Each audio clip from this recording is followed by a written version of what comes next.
The championship may be wrapped up already, but the racing has still been absolutely incredible. A circuit which, above all things else, has been a classic battleground for nearly half a century on plus. This is the perfect place to culminate a season.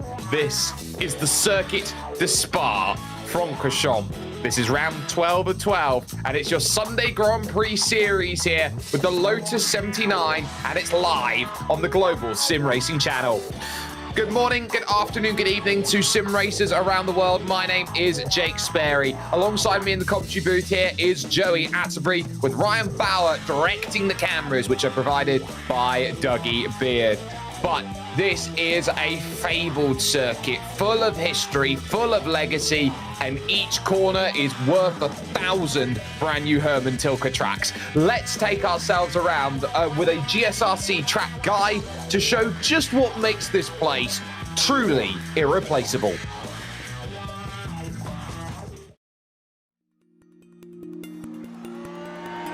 Welcome to Spa-Francorchamps. Less than an hour's drive east from the German border, this Belgian track has come to define racing for many different eras in the sport. It's no wonder it continues to entrance drivers when you look at the stats. The 7 kilometers over the course of a lap includes more than 330 feet in elevation change as it weaves its way through the Ardennes forest. Packed into this is 19 turns, some of which are considered among the most famous in the world of racing. Corners like La Source and Blanchimont have been on the lips of drivers for decades. But by far the most notorious is Eau Rouge and Rétillon. Typically referred to and named by just the first section, it dips low and swings left, then compresses and climbs to the right up a massive hill. The sequence ends with a completely blind crest that sweeps to the left and leads onto the incredibly long Kemmel Straight. The bravery required to be fast through there will pay off towards one of the most popular passing spots at Lacombe. Eau Rouge is exemplary of the rest of the circuit, though. Most of the turns are incredibly fast, and many include much of that signature elevation change. As jaw-dropping as the track is, you have to remember that this is the modern truncated layout. The old one, raced until 1979, was 14 kilometers in length, yet carried an average speed of 150 miles per hour. Present-day safety measures do cut down on the danger, but even in recent history, the circuit has proven deadly. It's clear why this track continues to be revered and respected by racers the world round.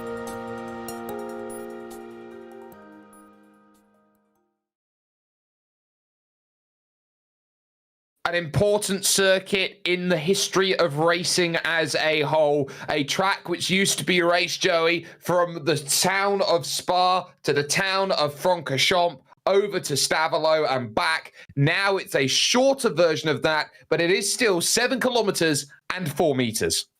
I love sitting in the booth with you, Mr. Jake Sperry. I learn something new about these tracks every time. But yes, here we are at Circuit de Spa, and 19 turns, just under 4.5 miles in length, or 7 kilometers, like you were just saying. And you're right, what a way to end the season. And I mean, talk about the perfect car for this racetrack. Fast, high speed, lots of downforce, lots of commitment in several areas of this racetrack. And I'm specifically looking at the end of the Kemmel Straight for your biggest and best passing opportunity through Blanchimont to really just hang on to the seat of your pants as you get set up through the bus stop there. But I think no matter what, Jake, you look at any place on this racetrack, it's going to be exciting today with these cars. I wholeheartedly agree. This is the sort of track where you've got to go out there and make every single position matter. Now, one thing we do know is that the championship is decided, and there will be no Juanmi Costa here today. His championship secured with 680 points. He's ahead by 110 over Timothy Reed, who is guaranteed second place. Third, fourth, and fifth are a little bit different, though. Nathan Finnegan, Jack David Spickett, and Dylan Freckleton might be a different point of call that we have today, with Gernot Frietscher, the legend, there in 6th position, also not here for the final round. Jason Clapper will be 7th, with Juho Reiner in 8th position overall. Luca Bracali finds himself 9th, with Andreas Schuster rounding out the top 10 in your F1 drivers. But Joey, for those who don't have as much iRacing, there's always the F2 Championship, which also has its intricacies. Yes, there is the F2 Championship. And like you mentioned, same cars. The only difference is the iRating level of these drivers. And Tim Britton currently leading the way, nice and healthy. 49 points over Keith Turner. No worries there. But Kurt Clapper, also Patrick Samaran in here, Shady Ahmad tied up with Steve Sarles back here for 5th place. And yeah, look at it. It stays tight for a few battles further on back. Francisco Lopez, Samuel Ryman back here, only 4 points separating those. So I wonder if Sam is going to be in the race here. I was just with them a few hours ago in the booth covering majors here.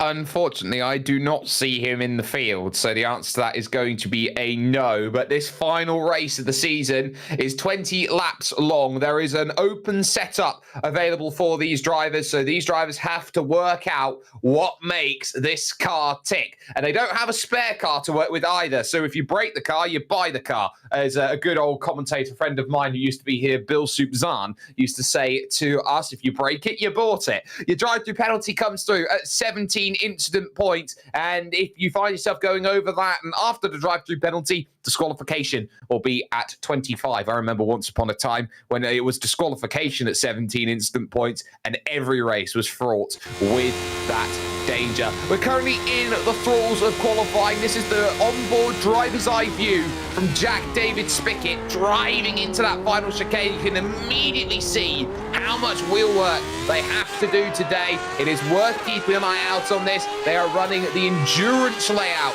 here today. So what does that mean? Well, pit lane, well, this is the final corner on track here, the last source hairpin, Joey. Yeah, and that means they're going to be going down all the way to start finish, which is down here. You'll see Barney over on the left side there. That's where the lap completes or starts. And JDS out there as he comes through. Looks like he's going to be currently provisionally second on the board. Timothy Reed right now, your fastest with a 2-minute 2.2. A 2:02.2, good enough then to be up at the front. Spickett second, Bacali currently in 3rd place, but everybody knows you've got to be aggressive. And as we look with Pepsi Man, so to speak, as he drives through the middle of the track, he's Pepsi Man because there's big Pepsi on the back of the car, down through Bruchel's corner and heading towards Speaker's corner, the next left-hander. Every single corner matters on this lap, and this middle sector makes life very difficult for people to try and build what makes this car and the setup around this car, what makes it difficult to be built. Well, and a lot of the downforce from these cars comes from the floor. So it really comes from the underside of these cars, and you got to get those ride heights just right in order to balance it through the top speed sections, but also have enough grip through corners like Blanchimont there to have the stability underneath you. And then to put it on top of that, this corner right here, the bus stop, as well as the hairpin, the two slowest corners on the racetrack when you're not making any downforce. Trust me, the car is very unhappy. Phil Reed, number one here with the car. Would it scare you to know that the driver with the most iRating in this field is driving on a controller, Joey? Yes and no. If I didn't know Phil Reed's history and I haven't seen him race, yes, it would scare me. However, knowing Phil Reed, he is one of the cleanest drivers out there. It's more impressive than anything. I know, he goes to the Jacques Villeneuve School of Sim Racing. You use a controller when you go out there because it's big game. Memo Moreno, though, is looking for a lap and is looking for a good lap on top of that. The number 8 hasn't set a lap time so far in qualifying as Jack David Spickett puts it on top with a 2:02 flat to make sure that he is on top. Moreno now out of the chicane, heading to the last source hairpin then for the final time in his qualifying run. Can he find a bit of magic to jump himself up the order with the ice chemical plastics car that he's got running forward? He'll look towards that line. What's the time going to be? Answer to that is a 2:02.5. That's a great time for Memo Moreno. He gets a top 5 for his qualifying troubles. Yeah, jumps straight up into that 5th place position. I think that's actually going to wrap us up for cars on track and qualifying.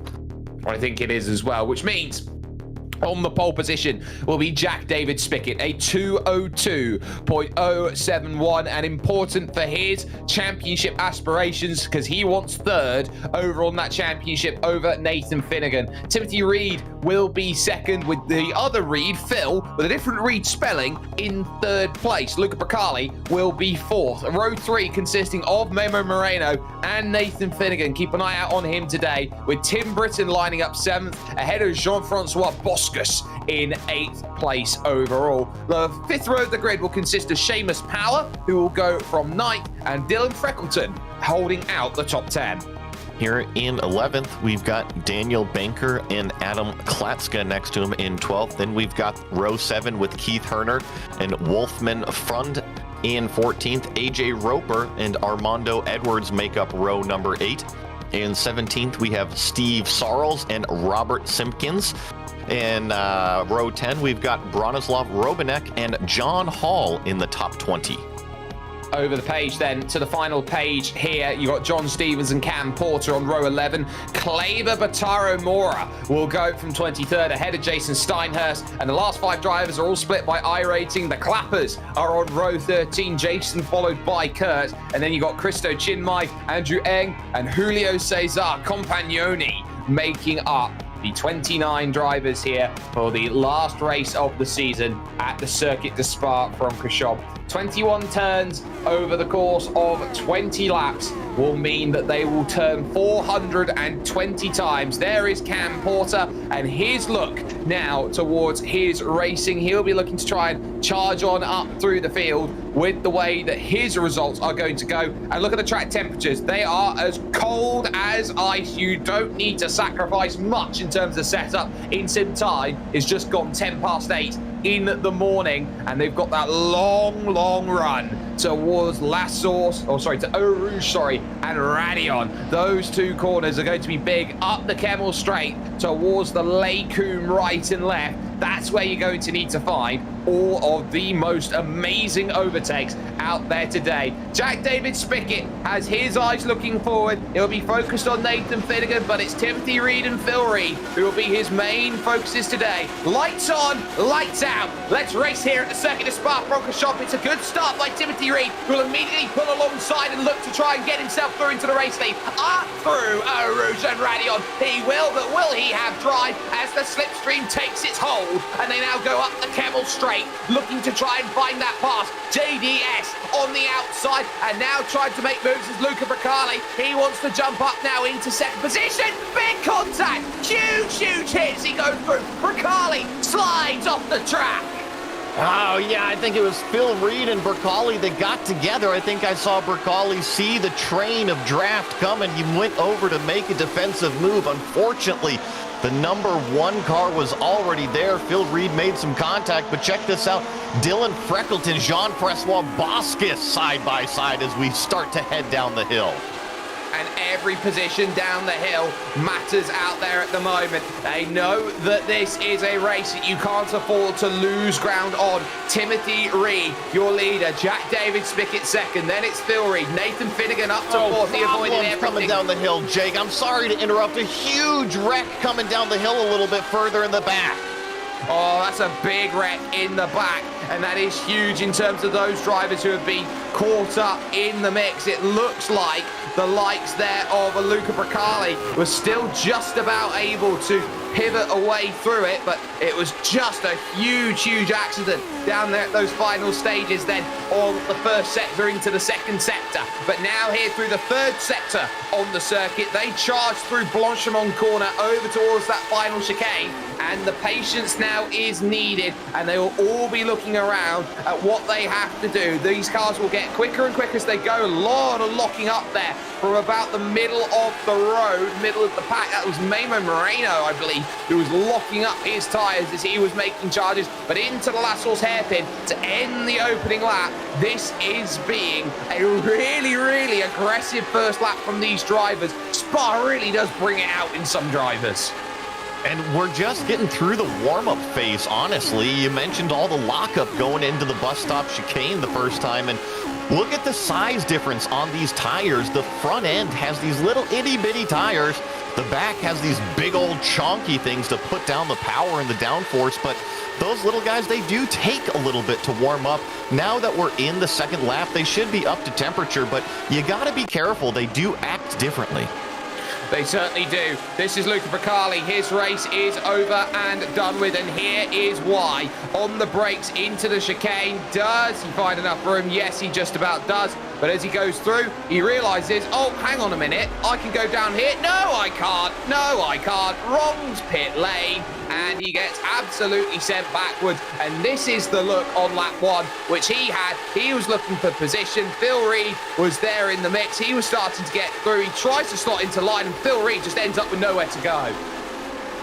It's super tough because it is the opening lap down the Kemmel Straight. You have huge drafting potential from both Luca and Bracali. And what we don't see here is Luca actually lifts off of the gas early, and I'm not pointing blame at Bracali. I think it's more of a lap one racing incident than anything else. Yeah, and that lap one incident certainly has moved this field about. Now, you have to be careful through the smoke. You don't know what you've got there, and iRacing smoke physics comes into play, and it really does make life difficult for drivers to go through. We didn't quite catch what happened down the hill then at Bruchel's corner, but here on lap two, Timothy Reed with control of this field, and the top three are broken away from fourth on back, which means Nathan Finnegan, if he wants to try and mitigate any damages that Jack David Spickett could make in this race, he's going to have to work a little bit harder. He is, and we were talking about a pre-race. It was lining up to be Finnegan versus JDS, I believe, on track. But right now, you called it earlier, the Pepsi Man has incredible pace right now, kind of fizzing over. Certainly does, and here is the look. Oh, you can see it's a junkyard there for Kurt Clapper as he went down the hill looking at all of these drivers. So how does this even begin as they go through? It's very tough here. There's some side-by-side as they enter this section of road, and then all of a sudden there's 1, 2, 3, 4, 5 cars. It almost reminds you about the old school racing that you got there as we look with Andrew Egg and co. It also reminds you, Joey, of like an oil spillage down at the corner and everyone just sailing straight on. Totally. It's the slip and slide, and what we don't really see, great job by Andrew Eng to avoid that, by the way. He saw it all and just went down to the inside, but the track is very downhill, and it's actually off camber there, so where all those cars collected, they just kind of all slid over there. Yeah, they all just kind of descend down the hill. The track just funnels over to that outside. That's why you see all of the dramas there. Now, in terms of drop rounds, you get 2 drop rounds in the CTC Classic Lotus 79 Sunday Grand Prix Series. And Nathan Finnegan has no points to drop. So he needs every result he can get from it. His lead gap is 5 points coming into today. But the difference is Jack David Spickett's drop is about 4 points. So that would be for retirements if there were to be retirements. If both drivers could not find themselves a finish from this race, Joey, Nathan Finnegan would be third in the championship by a point determined by Dylan Freckleton's result.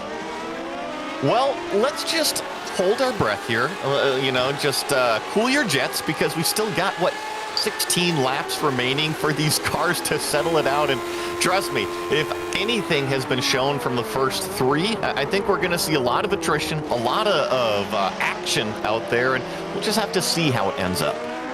That is Christo Chinmay making the pass on Bronislav Robanek for position. That then a move for 17th on track, as next will be Steve Siles. Now, Phil Reed isn't perturbed really too much by the hit he got on the opening lap. He's just set the fastest lap of the race, and I tell you what, in a car which is so highly strung as this one is, Joey, you look at Phil Reed and you go, how have you not come away with any wing damage? Sometimes iRacing gives blessings from the Lord. And I think Phil Reed got one of those blessings from an iRacing god up there. He got so lucky because, you're right, he definitely made heavy contact with Bracali that opening lap. And I feel that if this was real life, he'd probably be missing the whole front right of the wing, if not the nose altogether. I'll tell you what's done it. It's the fact that his livery says stonks all over it. I love it. And that could help, too. Certainly could. There you can see, look, Stonks, 1, 2, it's on the rear wing, it's on the front wing, it's on the nose of the car. Look at it, this is Stonks. Well, I tell you what, Phil Reed's actually turning it up right now. You saw that purple lap, but he's on the back of JDS as we jump back. Memo Moreno has fallen back a little bit from the start of the race, but you saw him get by a car earlier, and now he's got the number 11. This is Jean-Francois Boscus right in front of him as they're about to go through Blanchimont and head up to the bus stop chicane. Very fast corner here, 272 kilometers an hour. Now looking on the brakes, big power lunge by Memo Moreno. He will get that pass done on Jean-Francois Boscus, and the number 11 Frenchman will have to let the number 8 Frenchman go through as they change positions for Robinek. He's looking at what is in front of him in terms of his race. He'll go through the chicane and see Steve Sarles spin it around backwards. Unfortunate for Steve Sarles. I think that's maybe another mistake for him out on the racetrack. And Bronislav Robinek surely going to take advantage. Looks like we got another car spinning around back there. That's the 24 of Andrew Eng. We saw Andrew avoid that huge wreck on lap 1, but looks like the tricky low-speed section catching a few drivers out. Yeah, ended up doing a couple doughies, having to get back out on track. That's definitely not what he was hoping for. There is your leading trio, Reed, Spickett, Reed. At this point, it's a Reed sandwich with a Jack David Spickett filling. I wonder how he feels about that as he descends down the hill through Speaker's Corner and now looks towards the double gauche left, formerly known as Pouon.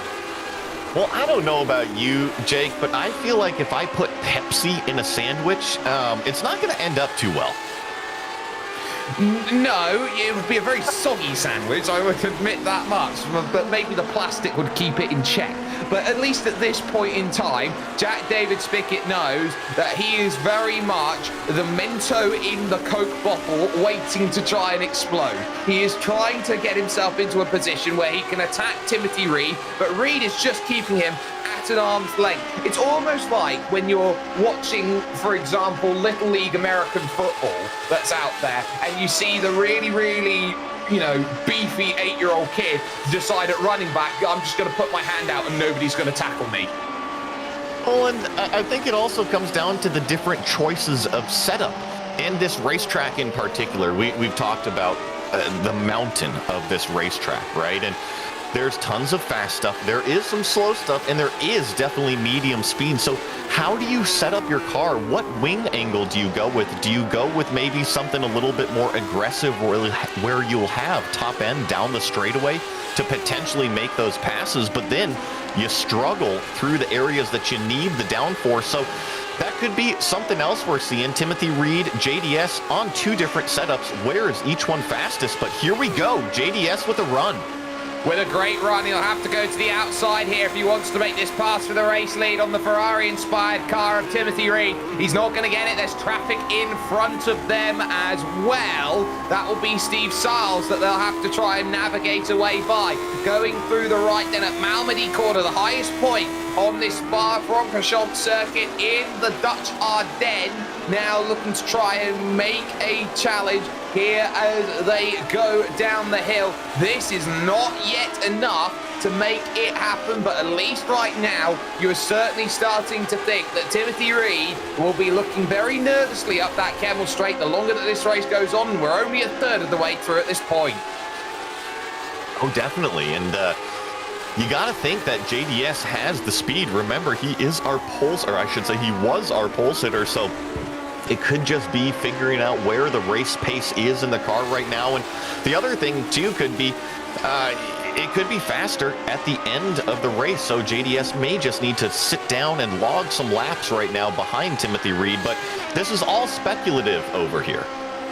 Yeah, we have seen a change in position actually for the last spot inside the top 10 on this lap. Adam Klatska has fallen behind AJ Roper for position. I'll tell you what, Klatska's doing a really good job. This is a 1-split race. We take a look at the GSRC replay then. This is the pass for position. This is how AJ Roper was managing to get this place. So down the hill at Bruchel's corner, does he just get the almightiest of runs going through here to get himself through? Oh, he steals one. He absolutely picked his pocket. Yeah, I think Klatska kind of maybe saw him showing the nose a little bit and probably chose the right decision there because he saw AJ Roper with a big old send and thankfully no contact, but Adam Klatska not letting go of AJ Roper at all. And actually, Jake, check this out. This has turned into a 3-car battle now. Yeah, because they've got Wolfram Fund just in front as he now lead himself into play. And here we go for the race lead on the outside. Jack David Spickett again doesn't quite have the angle to make it happen just there, but he needs to just be a little bit more concerned. He had overlap of about 2/3 of a car, but the difference maker being he did not have any conviction to turn in and command the corner. I agree with you. No, he wasn't necessarily going to make the pass from that move or from that side of the track out there as we see Robert Simpkins here in the 15th place. However, if they keep doing that, Jake, they're going to be going side by side, and it's just going to reel Phil Reed right back into the battle. I think that's the key, taking Phil Reed out of play so Jack David Spickett can only focus on Timothy Reed, who is there just in front of him as they drive through hard the Fangio chicanes and into the campus corner. The campus is of technologies that goes through. You can learn even to be a bus driver at that campus, Joey. Like I said, I love coming in the booth with you. I learn something new every single day. Now, if you learn to be a bus driver, do you at least get to drive the bus on the racetrack for once? No, you park like Timothy Reed is at this point because he is blocking at this point and he is doing a good enough job to keep Jack David Spickett there behind. But to answer your question properly, yes, you do. Well, to talk about a little bit more what I'm seeing on the racetrack, Jake, Memo Moreno. Remember, we've looked at him a couple times, but on timing and scoring, his laps are fast enough to go and catch Nathan Finnegan, who is only a few seconds up the road. So I got my eye on the number 8, see if he can hunt down that gap first to Dylan Freckleton and then ultimately to Nathan Finnegan. So you mean to tell me, Joey, you're leaving yourself a memo? Yes, I am. Yep.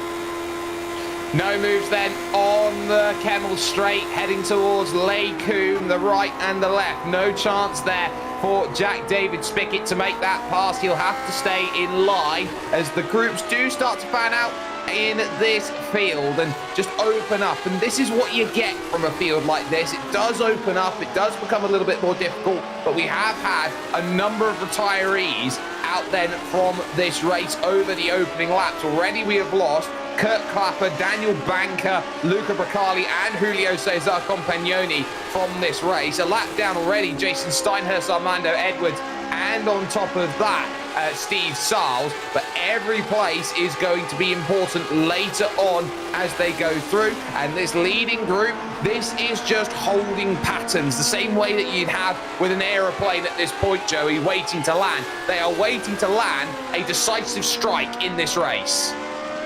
And that's actually an interesting point because you're right, JDS could be saving tire, so could Phil Reed back there, and I know that the tires do fall off in these cars. Now, the weight also comes off with the fuel burn, so they continue to drop in terms of lap time. However, the characteristic of what you are driving definitely changes, and if you save more now, you'll have more at the end to use. You will, and it's all about managing that in a way where you've still got enough tyre to go out there and battle at the end of this race. Driving over towards the La Source hairpin out on circuit at the town then, or the little village I should say, of Spa, and then they will head towards Francorchamps, which is their next run. Sometimes this circuit has been run in Liège-Bastogne-Liège, one of the great triple classics out there in terms of professional peloton cycling, as Jack David Spickett and Timothy Reed push each other to fastest laps over this run. It goes, of course, with La Flèche Wallonne, which is raced in France, and as well as that, the last of those being the Amstel Gold Race, which comes along with that mix too. And Liège-Bastogne-Liège also finds itself, in terms of a race, Joey, as one of the 5 classics out there in terms of racing out there, one of the 5 monuments, so to speak. So you'll have to educate me more on bicycle racing because when I was a teenager, I actually got the opportunity to bike from London to Rome, and it was a huge opportunity. I loved doing it. However, now with me in my mid-30s, I look at a place like Spa, and I'm like, do I want to take a bicycle to it? Sure, it would be good, but attach a motor to it, and then I'm in. Absolutely, you would be. And that actually comes down to the new updates that are with this Circuit de Spa-Francorchamps circuit, because to keep its FIA Grade 1 license status, they've actually added a little runoff area, a much tighter run through Speaker's Corner to allow for motorcycle racing. Well, I think you look at certain racetracks around the world, and you have to keep up with the times, and then you also have to innovate ahead of the times. And I think Spa is one of those racetracks. You always look at what they're doing. They're always improving. They're always innovating. They're trying to make the racing better, not only for the competitors, but for the fans that go here and watch. They are, and this is a really, really cool circuit that has done a lot of things and has been the ultimate all-around circuit. They've even held Rallycross from the FIA Rallycross World Championship, but Jack David Spickett here is the closest he's been for a little while. Let's take a look on this run up the Kemmel Straight from a driver's eyes view. This is what he sees, and this is what you could see in the iRacing service if you're here for the first time. Running up the hill, through the left, the right, up the crest, it plateaus out then on the left. It's still going uphill on the Kemmel Straight, but he's got the slipstream to give himself that advantage. He'll move to the left-hand side, and will he have the overlap? He's through, he's passed by a wheel. Will he be passed by a little bit more by the time he hits the brakes? He tries to turn in. Timothy Reed tries to hold himself in station, and JDS, he waited till exactly halfway, lap 10, to make his move. I loved seeing that out-braking move from the outside, the number 3 to the point now, and I just want to say, look at the sportsmanship between these. You know, Jack knew that there was the car the inside. He didn't close the door on him. He left enough room to race respectfully, and that's what you get in these communities when you come out here, race Lotus 79, race Lotus 49, or the Camel Series. Just really good racing that's respectful between you and your competitor. I tell you what, the classics here on iRacing are truly incredible, and if you haven't had the chance to race the classics, you should, because everyone drives with a cleanness, a respect, and a determination that you're here to improve drivers, and some great drivers have found their way through this series. Some stay, some go, but some incredible drivers nevertheless. Here is Timothy Reed trying to get back, though, to make this pass, to gain this place once again. He can make it on the run through Blanchimont towards that chicane. If he really thinks he's got a chance to make this move, he'll look to the outside to try and make it happen. He sends it very deep on the brakes. He's overcooked it, though, and he can't get the turn in. And suddenly, JDS up to 0.8 of a second, and that will claw over a second over the exit. Oh, Timothy Reed is shooting himself in the foot right now, saying, why did I do that? I had a little bit of a lockup, and you're right, 1 second. I think he might be able to be saved here. I'm looking 1.1 seconds back. He's still just sniffing the slipstream. It is just the sniff, though, at the moment. He would certainly be hoping to find a little bit more than just a sniff out here on this track. He wants more. He wants to chase this down. But look at this on the straight. Jack David Spickett pulling away by hundredths and thousandths on this run up towards that section of road. That's not what you want to see on a straight. Just that gap slowly clawing up when you can't really do too much about it. Well, and let's talk about these two drivers, Jake, because Jack David Spickett, our leader, our pole sitter today, he does not have a win here in the Lotus 79 community. So this is a potentially huge race for JDS out there. And then Timothy Reed, our second place right now, he already has a win. So he's looking to stand, be that repeat winner. He is the gatekeeper to victories, which at this point, he is doing a very solid job of keeping things honest for Jack David Spickett at this point in time. We do have great racing going on throughout the packs. I'm still keeping an eye on that 10th and 11th place battle with Wolfram Fund and Adam Klatschka. We go on board here with Klatschka as he drives through double gauche, heading to the Fania chicane, a right, then a left, a piff, then a path through this section of track. And this is what you're finding. A lot of these drivers struggling to get themselves close to this middle sector because they're having to run higher or lower downforce setups to make themselves as aggressive as possible on the Kemmel Straight. Yep. So it makes it kind of a handful through the turns, and you make it a handful, and then you put the dirty air on top of that from the competitor in front of you. And yeah, it makes it very, very difficult to follow closely as you see Adam Klatska kind of drift back just a little bit.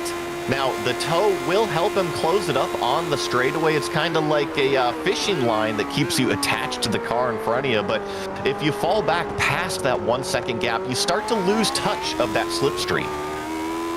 You certainly do. And once you lose touch, it's like you slip off of a rope that you're trying to get pulled along with. You pretty much stall out, you lose your momentum, and all of a sudden you're just standing in the middle of the road going, well, I had a rope, and I'd love to catch you if I had one, but then you just know that you've got to absolutely go on a circuit like this. You just can't afford to wait back. With 9 laps to go here in this race, it is starting to get rather interesting now, up for 5th and 6th positions overall as we focus on Timothy Reed, because we were talking about this. Memo Moreno, he was going to start closing in that gap. Well, he's just at the cusp of a second to Dylan Freckleton here in the number 4 car. So number 8, the Frenchman, is starting to claw on in like his name is Alain and it ends in Prost.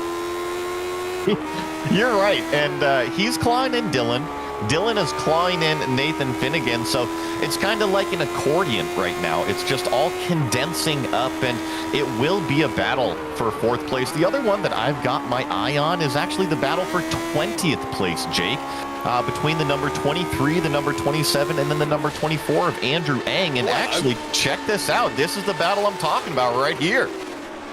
To the inside, not gonna quite find it there. We're certainly searching. Andrew Eng waits on the outside, trying to get this one sorted, but Kleber Bataro Mora is just about holding station, the Brazilian, against the drive from Club UK&I, John Hall. And then you got to figure that the Midwest man, Andrew Eng, who of course did have that big donut in the middle of the race, is going to be hoping that, okay, I'm a little bit hungrier than donuts. I want to have overtakes as my next meal.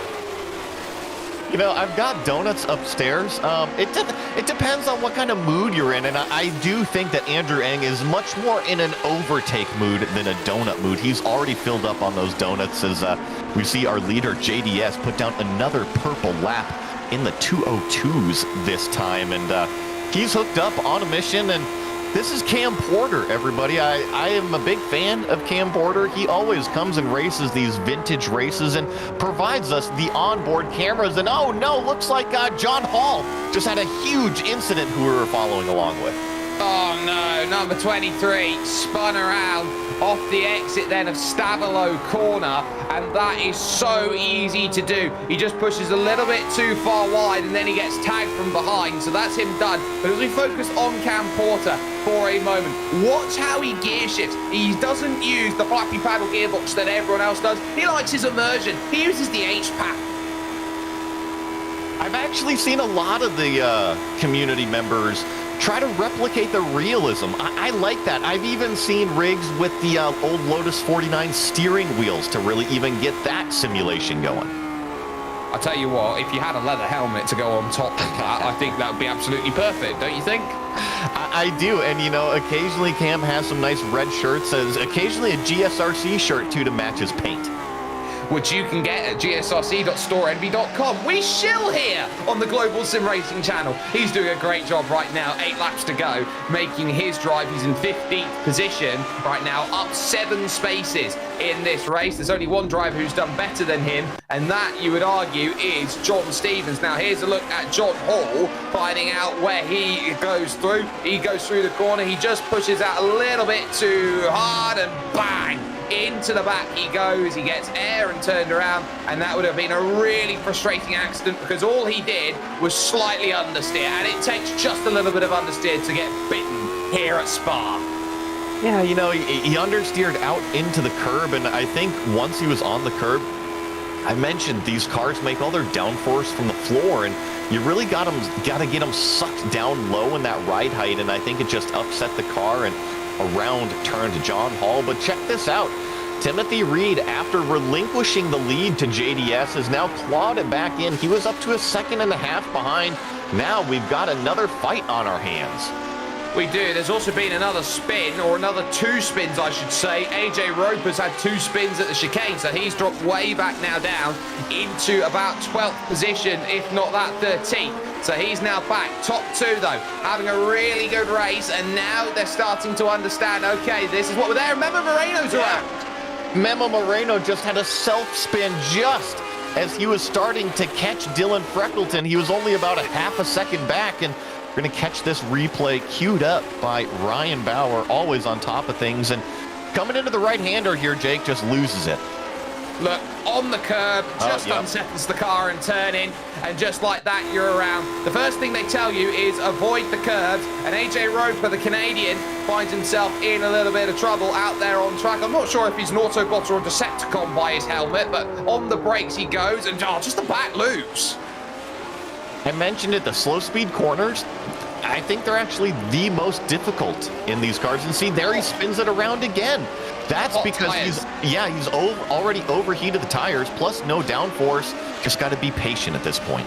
Oh, you do, and he'll take about 2 to 3 laps to get those tyres cooled from the hyperheating that they have experienced. Timothy Reed now is going to put Jack David Spickett through the pressure cooker at this point. Every single second is going to be worth its weight in gold in terms of figuring out what he's got. Oh, and he locks it up. Big oversteer moment from Reed, who wasn't expecting the lock up there from Jack David Spickett, and that is just a sign that these drivers are both pushing each other to the limit. Look at that from Timothy Reed. He sets the fastest lap for 2:02.7. Remember, they are gaining a 1/10 of a second every time they go around the circuit just by burning off the fuel. Phil Reed behind sets the fastest lap. Here comes Timothy Reed. Is he going to be close enough to make a move? He'll look to the outside, try and get it done. Not there.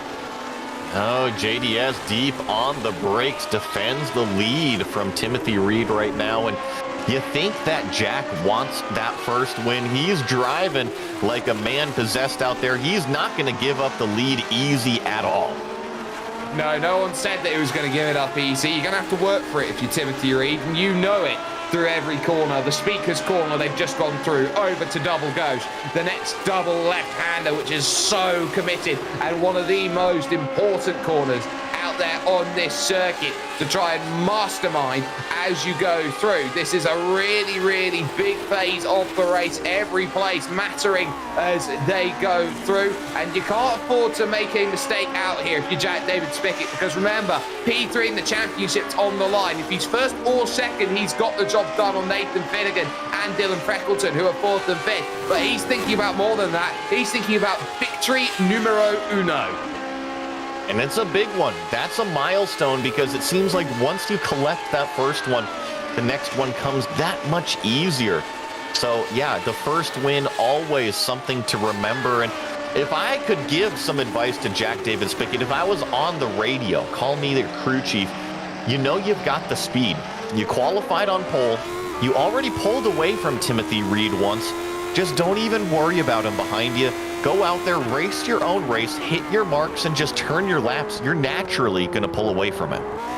You naturally are. This is, of course, a car which is very revolutionary, actually, in terms of what it was for motorsport and what it was for racing. This was the forefather to the modern Formula One car. So the Mercedes W13E Performance, which is on the iRacing service, actually takes a lot of inspiration from this Lotus 79 in the form of ground effect. Here comes the move to the outside then. Timothy Reed looking to take this one back. They'll be side by side at the point of braking. Jack David Spickett has power in abundance. He was not going to lose the battle of the brakes.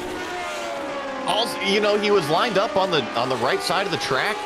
That means Timothy Reed just can't close the door and drive through him like we saw JDS. He couldn't do that pass earlier. You got to really be on the right side of the racetrack if you want to make something stick at the end of that Kemmel Straight. And crucially, Memo Moreno makes the pass on the most targeted car in this field, Joey, of Tim Britton. Ha! Good play on words there. Yes, it is the most targeted car out there. Maybe not period correct or F1 correct, but it actually fits the style really nicely. It does, and this is the thing about iRacing, it's that you have the ability to make any livery work, and what isn't talked about enough actually with what iRacing does is the livery designers. A lot of people now, when it comes to the real world, will just put their livery on a car, for example. They'll put it on one of the NASCARs that they've got there, one of the Toyotas or Chevys, and actually see what it looks like in the sim before they commit it to a paint job out there in the real world. Yeah, we do it. We've used iRacing for renderings for GT3 models, especially for Lamborghini stuff. So yeah, I think it provides a tool that's easy to use, or I should say relatively easy to use if you know Photoshop. And then it provides you a 3D rendering that you can move around and look at how it all sees in real life, which is pretty cool. Yeah, this is why Steve Lavender needs a lot more love, the creator of Trading Paints. So a big shout out to you there, Steve. Hopefully the job continues on fantastically. 4 laps to go, and now take 2 for Timothy Reed. Can he find the magic that puts him up in the race lead? He'll be alongside again. He'll get a tyre in front, but again, just a little later on the brakes is Jack David Spickett. He just is easier on that brake in comparison and a lot smoother. It's a lot more stabby on the brake from Timothy Reed, and he's got to change his braking style to make the move. And Timothy Reed actually lost a little bit of ground that time. He's still very much there in the battle, but he was more, a quarter of a second, maybe 3/10 of a second behind, and now he's floated that out to 8/10, almost 9/10 off. And this isn't where you want to be 9/10 off, because you get the dirty air, you get the dirty wake from that car in front of you while you're going through these high-speed corners. It's just going to make life even more difficult right now for Timothy Reed. It will do, and that gap again extends back out to 7/10, nearly 8/10 of a second. It's going to take a full lap to get back into position. And that's the last thing on his mind, wasting a lap when he's got so few of those resources left in the race. A lap is so crucial to him at this phase. I'll tell you what, it is starting to get interesting with that 9th and 10th battle, because 11th place has started to claw back up in.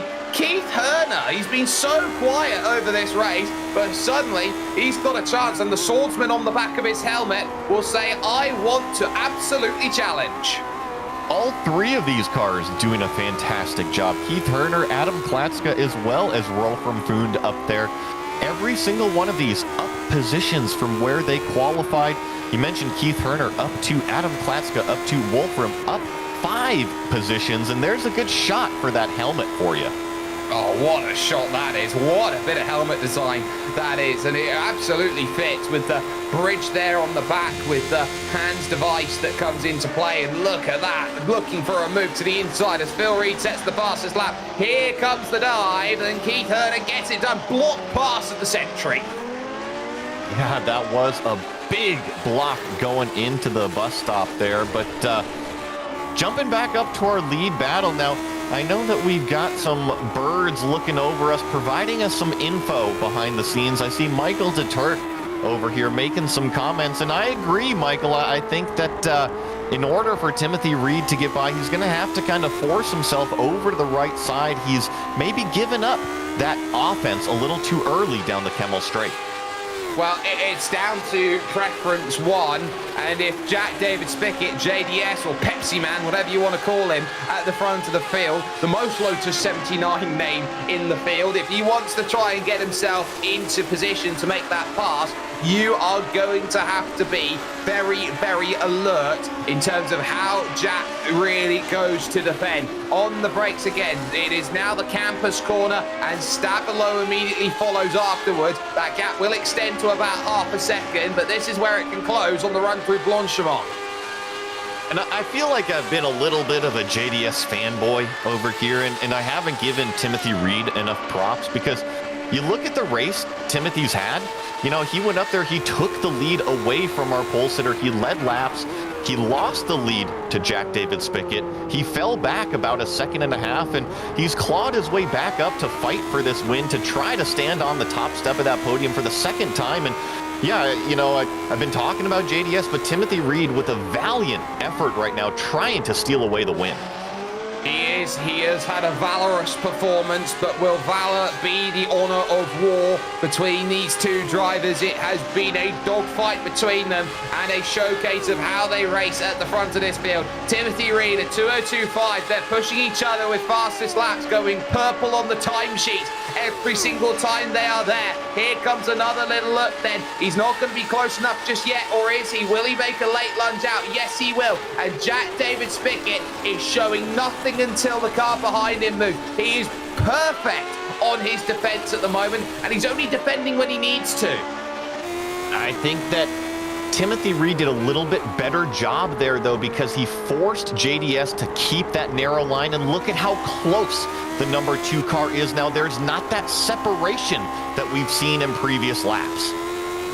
There is not. It's only a quarter of a second as they head into the double gauche left. This is where you expect, though, that dirty air to come through just to slowly eke out that gap and put the power and put the trouble into play. But Blanchimont might be a place where the move could be conducted here by Timothy Reed. If he stays within this range, he's got a great chance, Joey.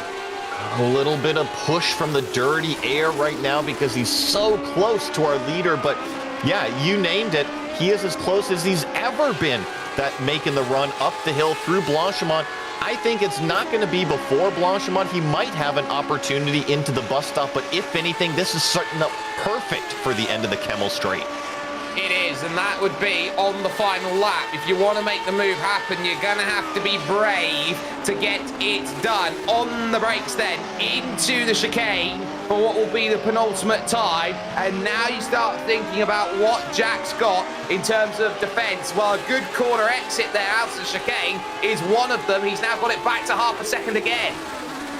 Rocketed out of that corner exit. Let's see if he can do the same out of the hairpin. A little bit more even between the two cars, and I'm looking only a half a second difference before we hit Eau Rouge. This is going to be a potential overtake. A fastest lap from the heavens from Jack David Spickett. Phil Reed eclipses it, but that won't matter. On the Kemmel, is there enough drive from Timothy Reed to get close enough? I don't think there is. I don't think he's close enough here to make this move, and he's not. So he's going to have to be brave and find a place where you don't normally make moves to go and make a move and to go and get it done. So JDS holding his station at the moment. His first victory in CTC in Lotus 79 Classics is going to be just the other end of this final lap, which is 7 kilometers and 4 meters long. He now drives down through the speaker's corner and looks towards the middle of this lap through double gauche. The long left-handers are looking to try and battle at over 210 kilometers an hour on the power. He's already up at 260 by the time he reaches Fania. The right and then the left here, these brilliant sweeping chicanes, which are giving him just enough of an advantage at this moment. Still 0.4 of a second. Timothy Reed always has the chance of 2 places to lunge. The penultimate chance to lunge is the chicane. The last place to lunge is the last source hairpin, and we've seen it happen at both places before. Jack David Spickett, how good is your engine? At this point, he will charge his way towards Blanchimont corner, and this is where you get the heebie-jeebies, where your legs start to go and wobble as you go through every single corner. On the brakes he goes. The door is closing and closing and closing on Timothy Reed. He's got one chance left if he wants to make it happen, and he's going to have to come from 4/10 back if he wants to send it in and get it done. Jack David Spickett is 1 corner away, and he slightly misses the apex through the corner, but he gathers it up on the exit and has deserved this one from start to finish. JDS is a winner in CTC. You see the happy wiggles from both of our finishers up there. Jack David Spickett with his first Lotus 79 win. Timothy Reeves finishing second. And check this out, Memo Moreno, after those problems earlier, climbs back up, finishes 7th, it looks like. Yeah, it's a good recovery there by Memo Moreno. He's just unable to catch Jean-Francois Boscus. He needed an extra lap. Roper in the background there, sliding about like nobody's business. John Stevens now trying to hold himself into play. He's got his eyes on Keith Herner. Adam Klatschka's going to lose one then on the final lap of the race, and he's going to be upset that it's only going to be 12th place where he started. But with the number 22 number in this field, he'll be somewhat buoyed by that. Cam Porter will have a look as well, going to the line. That is a recovering Seamus Power trying to get back through, and Power is going to have the power shut off before he gets to Cam Porter. I don't know if you saw the smile from Cam Porter as he crossed the finish line up there. He's happy with that one. Up 8 positions for Cam. Up a well-deserved, thoroughly good performance out there in racing. We're going to step aside, though, for one moment with the Global SimRacing Channel. It's been a bumper weekend of action here with us, but we have ourselves post-race fallout coming to you from the circuit de Spa-Francorchamps after this. Racing isn't easy, but experiencing it is. iRacing puts you in the driver's seat with the industry's leading sim racing game. Drive on laser scan replicas of the greatest racing circuits from around the world. Go head-to-head against other drivers chosen by skill-based matchmaking to ensure competitive racing at every level. Compete across all your favorite series. In officially licensed cars, engineered to deliver the most accurate driving experience possible.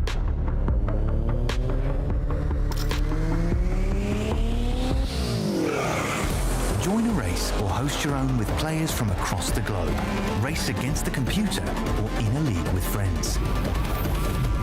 Feel the thrill behind the wheel.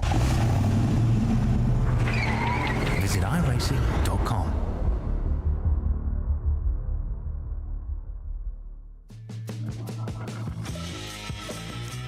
It was hard fought from start to finish. It was never truly a secure result come the end of the season, but that was one which, with the title already wrapped up, you had to earn the result to deserve it. Jack David Spickett will get his first Sunday Grand Prix victory. He will take that one in 41 minutes and 11 seconds, and he wins by a quarter of a second over Timothy Reed, who finished off in second place overall. The controller king himself, Phil Reed, will end up in third place, 5.5 seconds back with the fastest lap to boot, as Nathan Finnegan ends up in fourth and cannot get the third place in the championship. That goes to JDS, who won this race. Dylan Freckleton would finish fifth ahead of Jean-Francois Boscus, who was able to hold off a recovering Memo Moreno, who of course had a big issue in the middle of the race. Tim Britton would end up in eighth, with Wolfram Fund in ninth, and Keith Herner rounding out the top 10.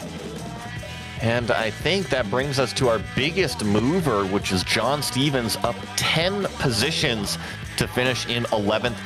Adam Klatschka always seemed to be locked into a battle today, finishes 12th. AJ Roper, 13th. Cam Porter, who we were highlighting at the end, up 8. Great race for that number 17. Seamus Power, unfortunately, down 6 with a couple problems on the racetrack, finishes inside the top 15. Then we got Robert Simpkins, 16th. Jason Clapper, 17th. Bronislav Robanek here, 18th. Kleber Mora in 19th, and John Hall, our last car on the lead lap. Over the page, drivers are one lap down, all retirees. Steve Sarles will end up in 21st, with Andrew Eng in 22nd position. Jason Steinhurst would be 2 laps down. The last noted finisher, Christo Chinmay, pulled the car off of the side of the road. He ends up in 24th position, with Kurt Clapper caught out, as well as Armando Edwards. The big one was Luca Bercali, right at the front of the field, up the Kemmel Straight, lap 1. Got a tag and got turned, with Daniel Banca in 28th, and Julio Cesar Compagnoni rounding out the field's worth of action today. The 29 cars available and racing at the Circuit de Spa-Francorchamps. That will bring us then to some driver interviews, and we take a walk down the virtual paddock, find ourselves to the garage of Timothy Reed, who ended up in second position here today. Now, Tim, that was a very strong result for you, a strong race. It looked like you were very even on pace with Jack out there here today. But for you, in terms of leading that race and trying to get that result, just wasn't quite able to get over that hill. But talk us through a very successful race from your end. Yeah, I think Jack and I both had a pretty similar pace. So it was, when I got in front, it was just kind of like a strategy of try to be easy on the tires, don't overheat them, don't make mistakes. And I think Jack was probably on the same thing. So he was super consistent. I think his only mistakes were kind of like at the source, which I could never capitalize on that. So he just ran a really consistent race, had good pace, and yeah, was more consistent than me, and it showed. Talk us through your mindset when you go and set up for an overtake, because it looked like Jack was a little bit later or smoother on his application of brake, which allowed him to cruise into the corner a little bit further. And not just that, but the fact that it seemed like he was a lot easier in terms of dictating where you went on circuit rather than you dictated where he went. Yeah, he defended super well, and I think I was running a little bit more downforce than he was, so I could never get a good overlap on the Camel Straight. So my plan was, like the last 2 laps, to just kind of keep close to him. I could keep close to him in the rest of the track and try to make a move at the bus stop.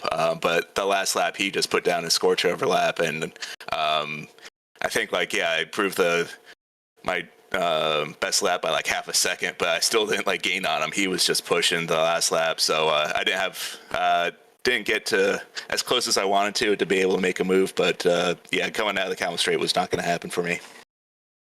Well, it wasn't going to happen for you in terms of making the race win, but over the course of the season, you've put together a fantastic slew of results. You've been right up there. You've been knocking on the door. It has been seconds and thirds all season long. But for you, what's your takeaway coming out of this season? Do you think that you will be the main challenger like you were this season to Juanmi Costa? Probably not, no.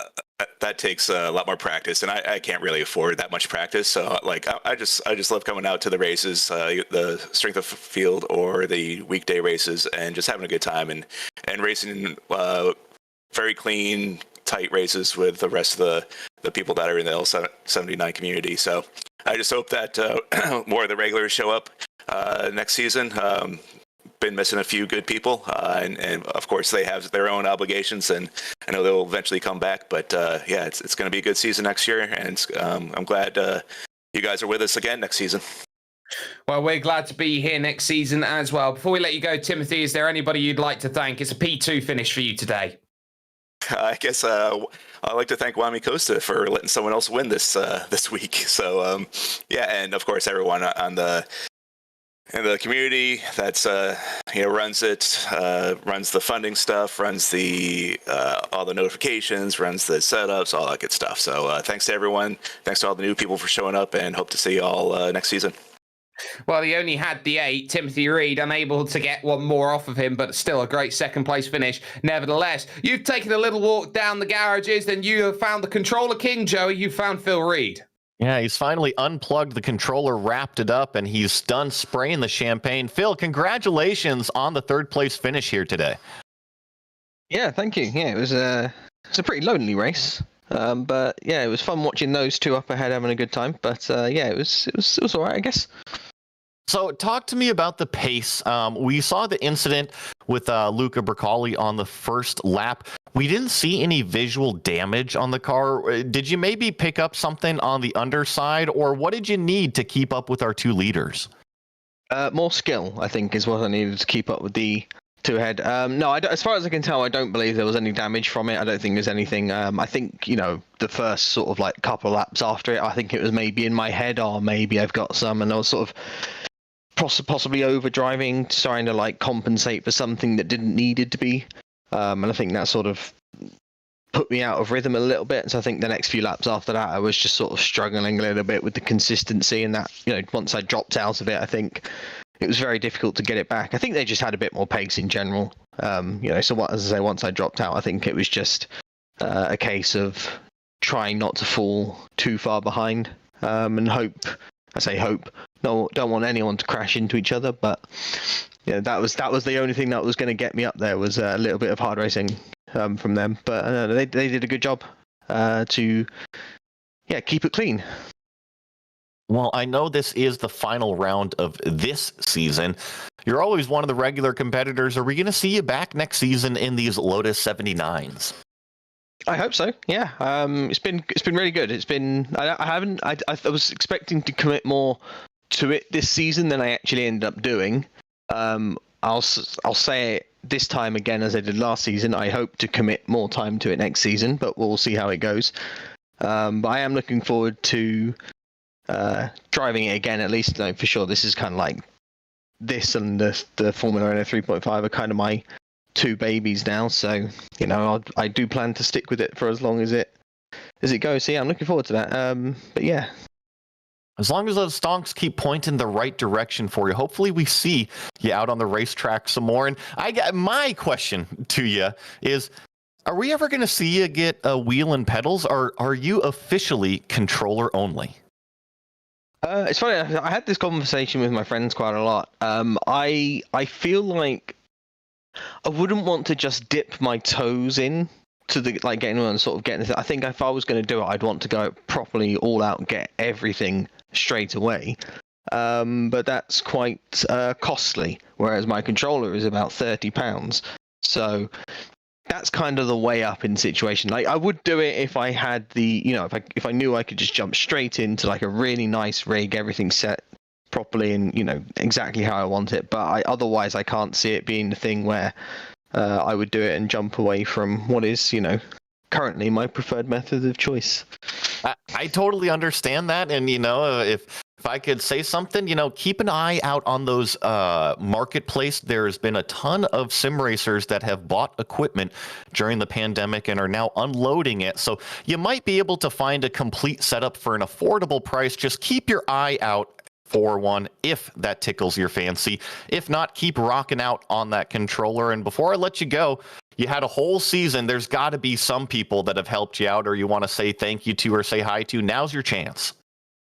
Well, I mean, to you guys, shout out as always to, continue coming back and putting on a great show. It's one that I like to watch through, even if I don't do particularly well. I still enjoy watching the broadcast. This is just a good fun race, and you don't know, and obviously in the race, you don't pick up most of the things that happen. So shout out to you guys, and obviously shout out to the general, the community, the classic, the CTC Lotus 79 Discord. People that don't know about it, get on there. It's great if you want to join the league and just join the Lotus 79 community. There's a great bunch of people over there that, put together setups and lap guides and, and get people into this. So it feels like a genuine community. I feel like I'm racing against, people that I kind of now know, and almost as if it was a league, but, you can just jump in and out whenever you want. So it's good times. And finally, I'll just give a shout out to Jack on his, I believe, first Sunday race win. So congratulations to Jack on that. Well, that was Phil Reed coming home third today at Spa.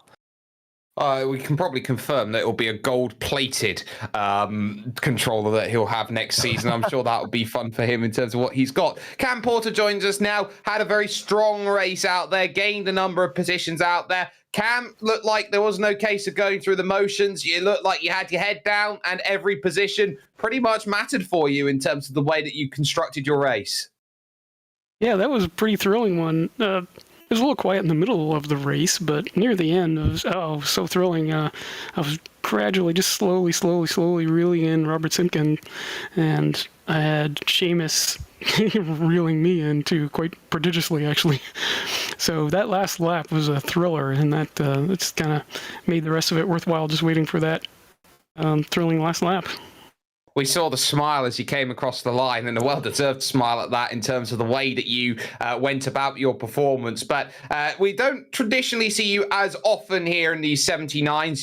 You're definitely more of a 49-style driver and someone who's out there looking to try and make that as a push. But in terms of the classics as a whole, what does the classic scene in iRacing give to you that you go out and then look at and say, this is why I love the racing that I do? That's a great question. Back in the R Factor 1 days, I raced mainly the Historics mod. I don't know if you're familiar with it, but it's basically just historic cars, and that was my favorite just because I like, I like the more visceral feel of it, and no aids. I like using my H pattern shifter. It's just more of an experience for me that I enjoy, rather than the newfangled cars with the ABS and the electronic shifting and everything. But that's why I just really like the historics, and that's why I keep going back to them. Unfortunately, this season I wasn't able to commit to a full season in the 79 just because of other obligations, and unfortunately I probably won't be able to do a full season next season either, because of some lifestyle changes that are going to be happening. But just thanks to all the community, thanks to you guys for putting on the great broadcast every week, and having the gift of gab, guys. Great commentary every week. Thanks a lot. I don't know whether to say congratulations or commiserations in terms of that, but thank you very much for your time. Cam Porter there joining us and having a very good performance here today, gaining up the 8 places then to go through and make that happen. Joey, it brings the end to what has been a wonderful season of racing. Kwame Costa is your champion, but the best thing is the Sunday Grand Prix series is that it's on a Sunday. We take a 1-week break, but it'll be back on Sunday in 2 weeks. Yeah, we just got 1 week off, and then you're right, we're back. I'm super pumped to have these cars back, and like I said, it's one of my favorite series to cover. Yeah, we'll know more of the schedule as and when that goes on forward. So you want to check this space. Want to give a massive thanks to the team who has helped get it done today, from Joey, from Ryan, and from Dougie. You can catch all of our social medias on there on your screen. Of course, you can go to our Facebook, our Twitter, our Discord is there as well. If you want an interview, if you've done really well in one of these races, always like, share, and subscribe our YouTube channel. Make sure you can keep the numbers rolling in. And on top of that, you can head to our merch store, gsrc.storenb.com, to make all of the work happen. Also want to give a massive thanks to all of the products that we have used over the course of today to get things done, including the music by June Lalonde. You can catch her stuff on Bandcamp. It is absolutely incredible. That will pretty much do it for racing here tonight or today or wherever you are, but we'll be back with more action, which will be coming up on your screen, so make sure you mark that down in the calendar if you have not already. But until next time, ladies and gentlemen, race clean, race hard, and we will see you next season.